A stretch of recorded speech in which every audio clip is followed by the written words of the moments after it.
भारतीय ने ऑपरेशन सिंदूर के अंतर्गत ऑपरेशन भारत से लॉन्च किया जाता है। उसके बाद हमारे जितने भी डिफेंस के ऑफिसर थे उन्होंने हमें बताया कि पाकिस्तान को चाइना के साथ साथ तुर्की ने भी कैसे पूरी तरीका से साथ दिया है। तो इसी बात को समझने के लिए हम लोग आगे थोड़ी बहुत इसका परत खोलने की कोशिश करते हैं कि आखिर क्यों तुर्की ने और साथ ही अजरबैजान ने साथ दिया पाकिस्तान को। सबसे पहले हम लोग तुर्की को देखते हैं, क्योंकि तुर्की का एलाई ही है अजरबैजान। जो तुर्की बोलेगा वही अजरबैजान करता है। तो यहाँ पे इंपॉर्टेंट रोल जो है वह किसका आता है? वह आता है तुर्की का। तो जब भारतीय हमारे डिफेंस मिनिस्टर ने बताया कि जो ड्रोन से हमला किया गया वह ड्रोन तुर्की का ड्रोन था। अब जब तुर्की का ड्रोन था तो क्यों हमला किया गया? देखिए, पाकिस्तान जो है, जिसकी अपनी कोई अभी तक क्रेडिबल एकदम पहचान तो है नहीं, न तो वह साउथ इंडिया में आता है, न ही वह वेस्ट साइड पे आता है। इसका अब अगर दोनों नहीं है तो एक ही पहचान था, वह पहचान था कि यह टू नेशन थ्योरी के ऊपर बना हुआ एक कंट्री है। क्योंकि पाकिस्तान के लोग आज भी इतने कंफ्यूज हैं कि उन्हें इस बात का बिल्कुल भी मालूम नहीं है कि वे क्या हैं, उनकी आइडेंटिफिकेशन क्या है। क्योंकि खुद को तो वह हिंदू विरोध के नाम पे ही जाने जाते हैं। उनका अगर हम लोग दूसरा पहचान बोलें तो दूसरा पहचान है हिंदू विरोध। आप वहाँ के जितने भी कार्य को देखिए, जितने भी इंटेलेक्चुअल को देखिए, सभी के पास एक ही थ्योरी है। एक थ्योरी है टू नेशन थ्योरी, जिसको भारत के आज़ादी के टाइम जब ब्रिटिश इंडिया से आज़ाद हुआ तो ये टू नेशन थ्योरी किसने लेके आया? ब्रिटिश इंडिया ने। ब्रिटिश जो गवर्नमेंट थी हमारे यहाँ, उन्होंने इस थ्योरी को लेकर आया।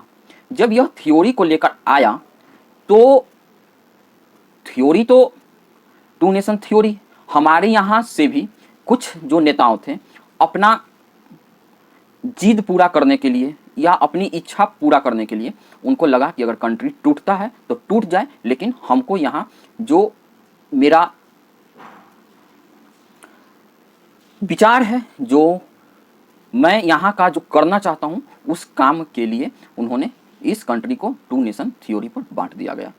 जब टू नेशन थ्योरी पे बटा तो पाकिस्तान अब खुद को हमेशा यह साबित करने में लगा हुआ रहता है कि मैं इस्लाम का सबसे बड़ा देश हूँ, या इस्लाम को मानने वाले हम सबसे बड़े देश हैं।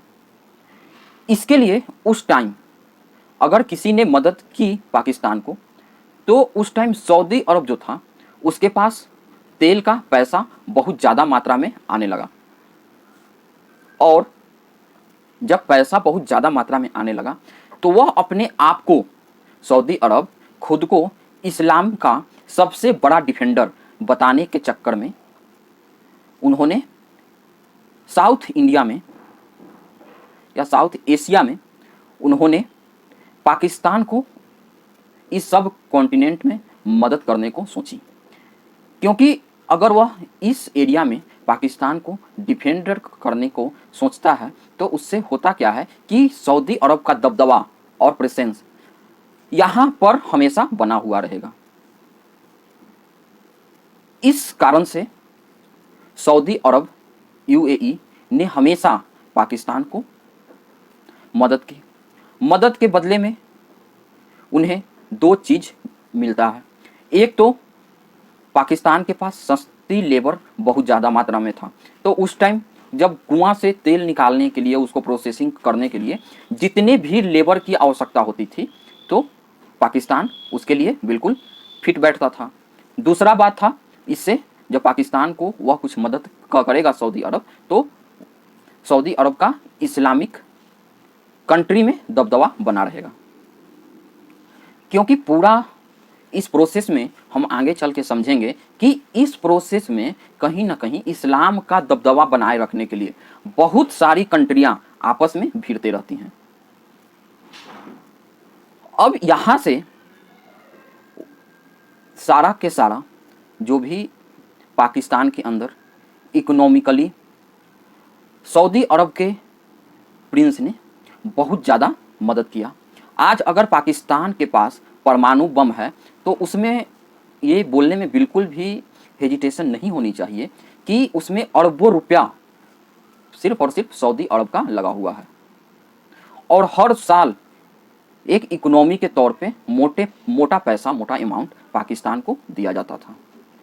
अब लेकिन ये जो प्रक्रिया थी वह ज़्यादा दिनों तक चल नहीं पाती है। यह इसलिए नहीं चल पाती है क्योंकि सऊदी अरब तो बार बार इकोनॉमिकली तरीका से पैसा पाकिस्तान को दे रहा था, लेकिन पाकिस्तान की ओर से सऊदी अरब को कुछ मिल नहीं रहा था। और अब होता क्या है कि सऊदी अरब में वहाँ के प्रिंस बदल जाते हैं। अब आ जाते हैं मोहम्मद बिन सलमान। मोहम्मद बिन सलमान जब आते हैं तो सऊदी अरब को वह पूरी तरीका से देश और दुनिया को देखते हुए इस बात पे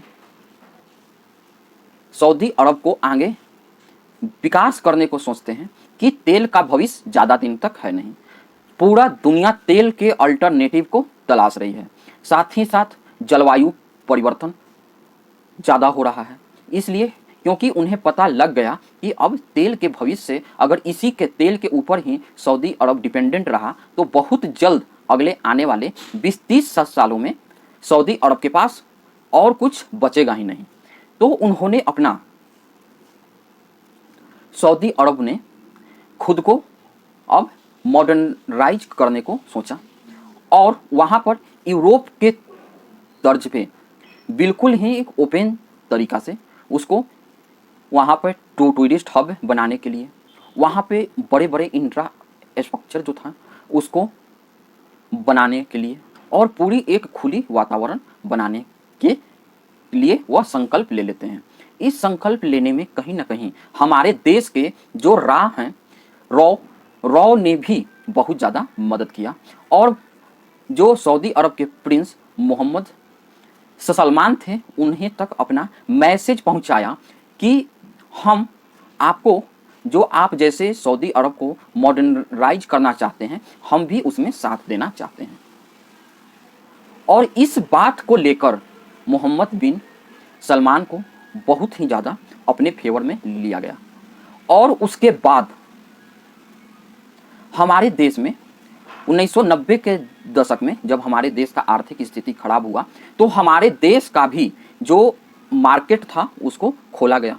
खोलने से होता क्या है कि जितने भी हमारे यहाँ के लेबर थे या जो भी काम के लिए व्यक्ति काम ढूंढ रहा था, तो इकोनॉमिकली देश खुलने से देश के अंदर ऑफर आता है, बाहर जाने का सभी को मौका मिल जाता है।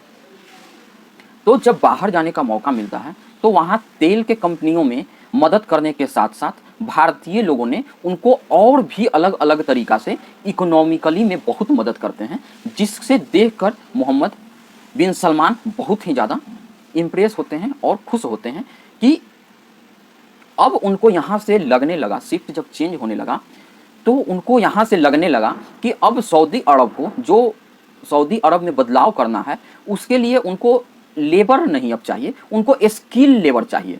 अब स्किल लेबर कहाँ से मिलेगा? तो उनके पास स्किल लेबर के लिए भारत उनको बहुत ही अच्छे ऑप्शन में दिखाई दिया। अब जब भारत उनको अच्छे ऑप्शन में दिखाई दिया तो उन्होंने इस चीज़ को बिल्कुल सराहनीय तरीक़ा से एक्सेप्ट करते हैं, और साथ ही साथ हमारे देश के रॉ जो है वो भी उनको इस बात के लिए कन्वेंस कर लेती है कि हम आपका मदद करेंगे आईटी में, और जितने भी हमारे यहाँ यूनिवर्सिटी हो गया, आईआईटी हो गया, मेडिकल हो गया, ये सब चीज़ों के लिए हम आपको जितना चाहिए उतना मदद करेंगे, लेकिन बदले में हमको जो आपका कश्मीर पर स्टैंड आपने लिए हुए हैं उसको आपको चेंज करना होगा। मोहम्मद बिन सलमान को समझाया गया कि देखिए पाकिस्तान जो है वह पाक ऑक्यूपाइड कश्मीर जो भारत का एक टेरिटरी है या भारत का जो हिस्सा है, वह हिस्सा पे ज़बरदस्ती पाकिस्तान ने उसको ऑक्यूपाई कर रखा है। तो हमको और उसको हमको वापस लेना है। तो अगर हम कुछ पीओके लेने में या कश्मीर पे हम कुछ भी एक्शन लेंगे तो आप हमको उसमें अपना साथ दीजिएगा। तो आप देखे होंगे कि 2019 के अंदर जब कश्मीर से धारा 370 हटा तो मोहम्मद बिन या हम बोले सऊदी अरब बिल्कुल भी अपोजिशन नहीं करता है और साथ ही साथ भारत को समर्थन करते हुए हमारे साइड पक्ष लेते हैं। और उन्होंने अपना और भी जो इकोनॉमिकली तरीका से कश्मीर में आकर उन्होंने डेवलप करने का काम करने के लिए भी वादा दिया। तो यहाँ तक तो हमारा शिफ्ट आ चुका। एक साइड से सऊदी अरब ने कश्मीर को भी बता दिया कि देखो अब हम तुमको मदद कर कर के बिल्कुल थक गए हैं, इससे ज़्यादा अब हम तुमको मदद नहीं कर पाएंगे। तो जब अब अगर मदद नहीं मिल पाएगा तो यहाँ पे अब क्या हो गया, क्योंकि सऊदी अरब का अब सब्टांस चेंज हो गया। अब उसको क्या करना था जी, अब उसको सऊदी अरब में बदलाव लाना था और यूएई दोनों ने, तो उन लोगों ने अपना ध्यान बदलाव की ओर दे दिया। अब यहाँ पे रिलीजियस जो है वह वैक्यूम हो गया पाकिस्तान, क्योंकि सऊदी अरब ने बिल्कुल ना बोल दिया था। अब यहाँ पे मौका मिलता है तुर्की का। देखो तुर्की क्या है ना, तुर्क जो है वह एक समय में पूरे मिडिल ईस्ट और साउथ एशिया में ये अपना पूरा का पूरा ओटोमन एम्पायर के अंतर्गत अपना पूरा वर्चस्व बनाए हुए था। उस टाइम सऊदी अरब का नामो निशान भी नहीं हुआ करता था। तो जब उस टाइम का खलीफा जो था वही अब पुनः इसके मन में फिर से वही खलीफा बनने का बार बार जागृति होती है कि हम इस एरिया का मुस्लिमों को अपने पक्ष में लेकर बताएंगे कि सऊदी अरब तुम्हारा देखभाल नहीं कर सकता, हम देखभाल करने के लिए हम तुम्हारे साथ हैं।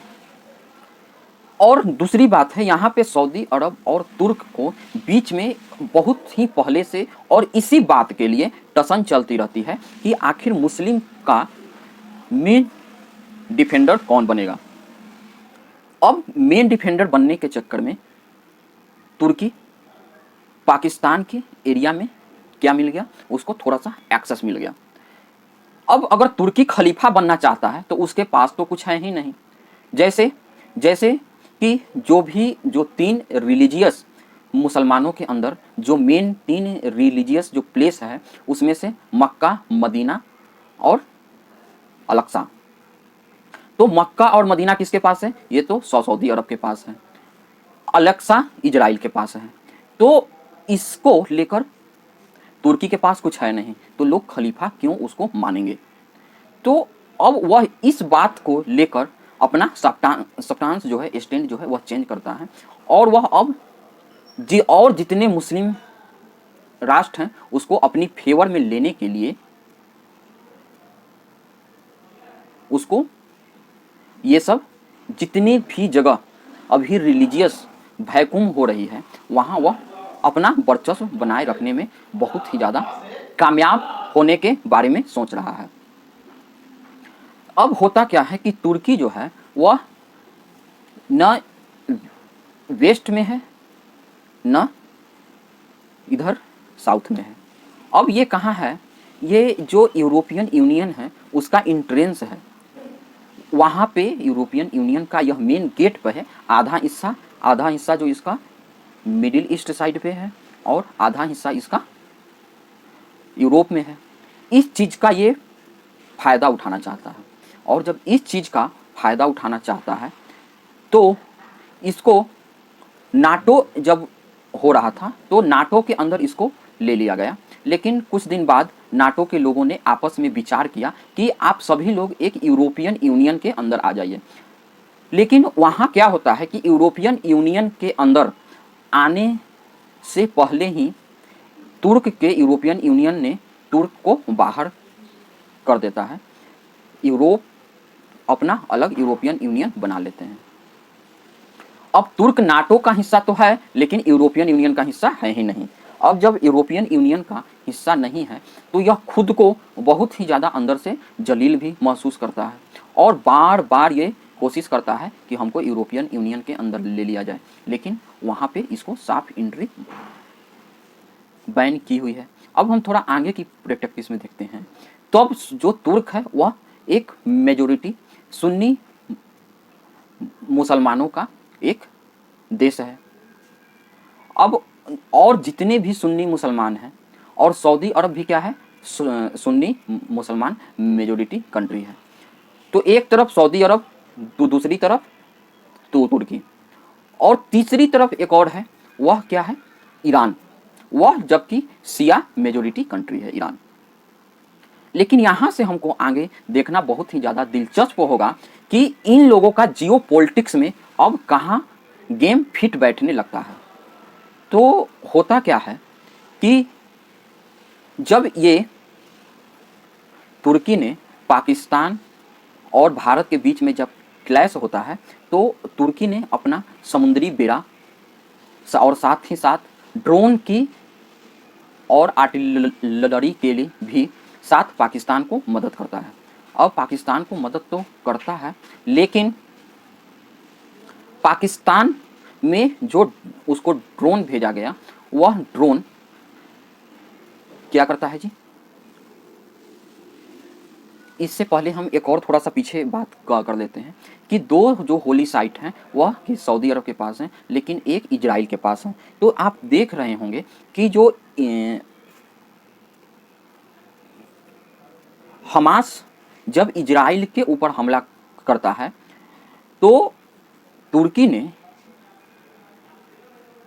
हमास को एक आतंकवादी संगठन नहीं मानता है, जबकि सऊदी अरब और यूएई ने बिल्कुल भी हमास को कंडेम्प्ट करता है और कोई बैकअप भी नहीं देता है। लेकिन एक साइड जो तुर्की है वह बिल्कुल हमास के जितने भी आतंकवादी हैं उसको अपने यहाँ पे ट्रेनिंग देता है, हथियार देता है और भी इकोनॉमिकली तरीक़ा से जितना ज़्यादा मदद हो सके उतना ज़्यादा मदद करता है। और उस साइड से ईरान भी हमास को आकर मदद करता है।